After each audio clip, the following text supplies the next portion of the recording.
Alright, so this is a tutorial on how to make a good Hubble palette in just siril. It's very easy, not complicated compared to all the other tutorials. You need to spend like an hour doing this and that. And I found a very direct and easy way. So let me go ahead and show you how to do that. So first, once you're in siril, you need to open composition and RGB compositing. So you're gonna see this. Everything else is okay. So let's just go ahead and desktop photography, pause for processing. So we're gonna do the Heart Nebula in this example. This is someone's data on this one site. I forgot the name. I'll link it in the description if you want to practice there. This is someone else's data, not mine. So for red, you want to put sulfur, which is S2. For green, you want to put, let's see here, H alpha hydrogen. And for blue, you want to put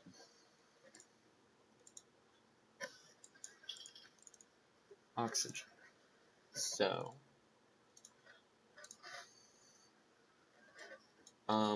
by the way, if you see stars looking very concerning, or like you see like a blue star here, like the same stars, blue right here, then red right here, then green right here, something like that, where they seem completely unaligned and ugly, just click align. You should just do this in general to make sure everything's proper. So you can go ahead and close that. Now go ahead and click auto stretch, and your image should look something like this. You can unlink. I recommend leaving the channels linked though, because the stars just look better, but I haven't tried processing with them unlinked, so maybe I should also give that a go, but for this tutorial we're leaving it linked. So next thing you're gonna do is, as you can see, we have this. So image processing, background extraction, plot points.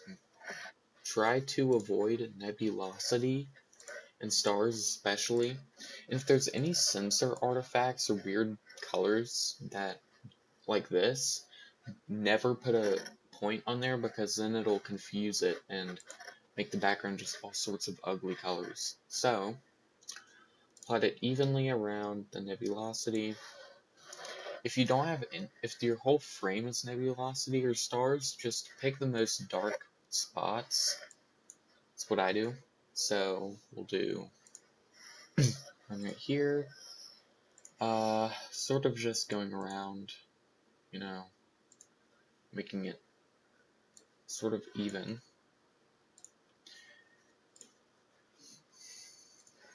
Now compute background. Now you want to click apply.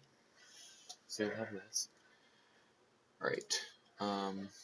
So next is you want to click remove green noise. So it's going to look monochrome. If you look carefully, you'll see a bit of gold right here, a bit of blue right here, but otherwise it's kind of ugly. So whatever you like more, you can unlink or link the colors. But now go to star processing. Make sure you have StarNet. Go ahead and click StarNet star removal and execute. Also, to make this more clean, I recommend putting like all of your files into the same thing. So like Heart Nebula, put all the frames. Go ahead and delete this. And click on one of these to open siril and stuff. It makes it a lot faster and more organized. So let's go ahead and execute this. It will take a pretty long time depending on how many stars and stuff there are.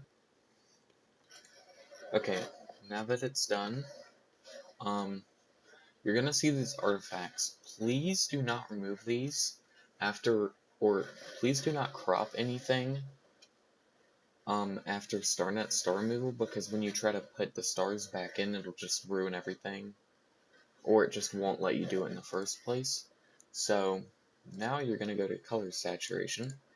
So for this part, I usually just do global, but if you want a better detailed image, you might want to select different color types and stuff to make it look better.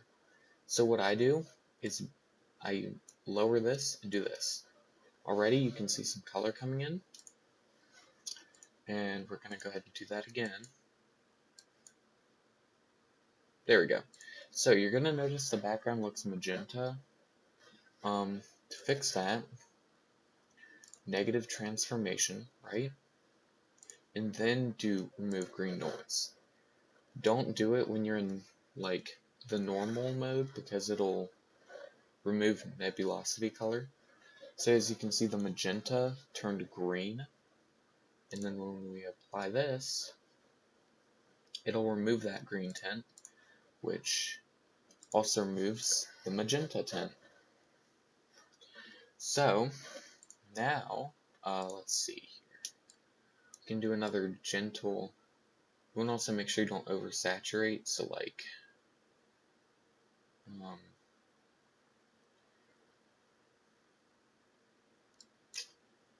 yeah. Okay, so this should be good. Just apply that.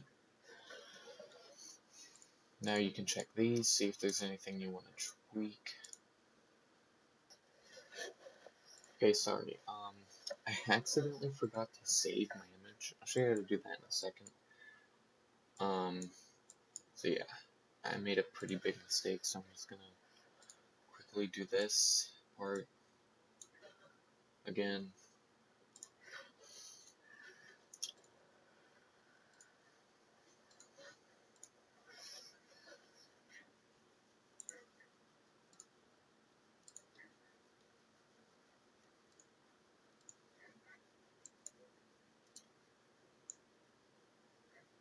Okay, so what you actually need to do is, once you're happy with this color, and let's see, how does that, oh, I actually kind of like how green that looks, but either way, go ahead, click this, make sure you're saving it to the folder that also has your StarNet stuff. My StarNet thing didn't save in here, that's fine, I'll fix that. Click save. Alright, now start processing. Now you can click this. So, for this part, we're going to go to star list. I recommend naming this something like show nebulosity or something, so you can't easily get confused. Because if you mix up the stars and the nebulosity, then it can ruin details, I think, or it just doesn't work. It's one of the two. So, you're going to put this in. You can mess with this, but I don't recommend it. Now, I have to find, I'd assume this is it. Is it? Yes. Okay. So, now you just click apply. You can obviously mess with this if you want to make smaller stars. But, now, you can close that. And, you can save your image as the final. I will say one thing. After you do this, if you put it, you can also take just the nebulosity and process it in like Adobe or something and make the colors stand out better. But you know, this is supposed to be simple, so don't turn that on, that like looks awful. Okay, and as you can see, the red channel is a bit blown out right here, but that's fine. It's not bad at all. Alright, and then you can run this through Expert, Noise X, Blur X, and then you'll have a very nice image. If you're noticing any shades having way too much signal, what I recommend doing, for example, is shooting double or about a little bit more frames in O3 and S2 than hydrogen, because it gives you, because remember, those two are way weaker than hydrogen, and that'll give you a more balanced color range. But the hydrogen and the sulfur, when mixed in Hubble palette, is what makes the gold color, and then the oxygen just, well, makes the blue. So that's how you process that. I'm still new to astrophotography. Sorry if I missed any steps or anything like that, but yeah.